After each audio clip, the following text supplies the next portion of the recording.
भगवद गीता में भगवान श्री कृष्ण कहते हैं, मन का बेचैन होना उसका स्वभाव है।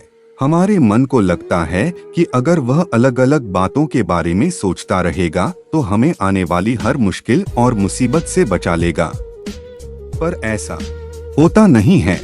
हम अपने जीवन का काफी अधिक समय सोच विचार करके परेशान होने में निकाल देते हैं। भगवान श्री कृष्ण कहते हैं कि मन का यह स्वभाव बदलना मुश्किल जरूर है, असंभव नहीं।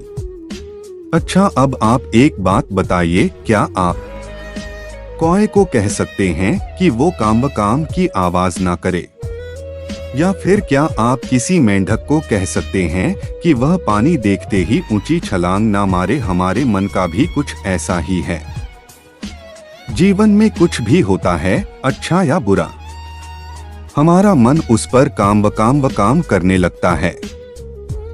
काम से मेरा मतलब है चिंता करना, व्याकुल होना। कोई बुरी बात होती भी नहीं है और मन परेशानी की ऊंची ऊंची लपटें लेने लगता है। कभी कभी तो मुझे ऐसा लगता है कि हम में से कई लोग सिर्फ परेशान होने के लिए जीते हैं। सारी परेशानी, पीड़ा, दुविधा अक्सर हमारी मन की बनाई हुई कहानियां होती हैं।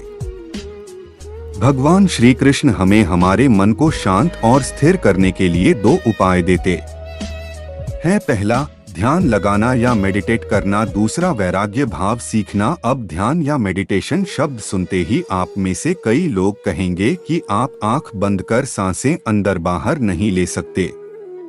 यहाँ हम सब गलती कर बैठते हैं। मेडिटेशन या ध्यान का मतलब सिर्फ आंख बंद कर बैठना नहीं होता। मेडिटेशन का मतलब होता है अपना पूरा ध्यान किसी चीज पर लगाना और उसे हटने नहीं देना। अगर आप रोटी बना रहे हैं तो सिर्फ उस बात पर ध्यान दीजिए। अगर आप पिक्चर देख रहे हैं तो अपना पूरा ध्यान पिक्चर पर लगाएं।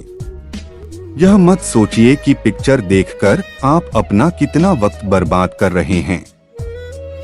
जब आप जीवन के हर छोटे बड़े काम को पूरे ध्यान से करते हैं तो आपका जीवन ही एक मेडिटेशन बन जाता है। ऐसे जीवन में शांति, स्थिरता, साहस और सफलता का होना अनिवार्य है। वैराग्य भाव। दूसरा उपाय, वैराग्य का अर्थ यह नहीं कि आप सब कुछ छोड़कर जंगल में जाकर बैठ जाएं। वैराग्य का सच्चा अर्थ है कि आप जो काम कर रहे हैं उसका क्या नतीजा या रिजल्ट निकलेगा उसकी चिंता ना करें। जैसे अगर आपने कोई इंटरव्यू दिया, आप यह कर सकते हैं कि पूरे मन से तैयारी करें और अपना बेस्ट देकर आ जाएं। वह नौकरी मिलना या ना मिलना आपके हाथ में नहीं है। इस नतीजे के पीछे अलग अलग चीजें हैं जो आपके बिल्कुल कंट्रोल में नहीं। तो जिस चीज के बारे में आप कुछ कर नहीं सकते उसके बारे में चिंता भी ना करें। यही वैराग्य का सच्चा मतलब होता है और यही है भगवान श्री कृष्ण का दूसरा उपाय, मन को चिंता की लपटों से बचाने का। याद रखिए, आप पूरे के पूरे इंसान हैं। समझदारी, संयम और कुशलता से भरे इंसान। आपका मन जब भी कौए की तरह अलग अलग बातों पर